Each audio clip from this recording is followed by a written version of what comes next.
एक मोठी बातमी हाती येते। राष्ट्रवादी काँग्रेस पक्षाच्या अध्यक्षपदाच्या निवडीवर प्रश्नचिन्ह निर्माण होऊ शकतं। सुनेत्रा पवार यांची सही असलेल्या व्हायरल पत्रात 28 जानेवारीनंतर निवडणूक आयोगासोबत करण्यात आलेला पत्रव्यवहार रद्द करावा अशा प्रकारचा उल्लेख होता। त्यामुळे सुनेत्रा पवार यांच्या पत्रामुळे प्रफुल्ल पटेल यांनी कार्याध्यक्ष म्हणून केलेली निवड रद्द होणार असल्याची माहिती सूत्रांनी दिली आहे।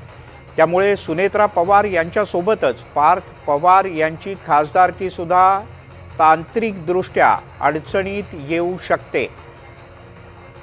या क्षणाची एक मोठी आणि महत्त्वाची बातमी। सागर कुलकर्णी आपले प्रतिनिधी आपल्यासोबत आहेत। सागर, काय अधिक माहिती आहे याबद्दल? वास्तविकतेत गेल्या काही दिवसांपूर्वी सुनेत्रा पवार यांनी केंद्रीय निवडणूक आयोगाकडे पत्रव्यवहार केला होता। यामध्ये अजित पवारांच्या निधनानंतर संबंधित सर्व जे काही पत्रव्यवहार होते ते ग्राह्य धरू नये अशा स्वरूपाचा आशय त्या पत्रामध्ये होता।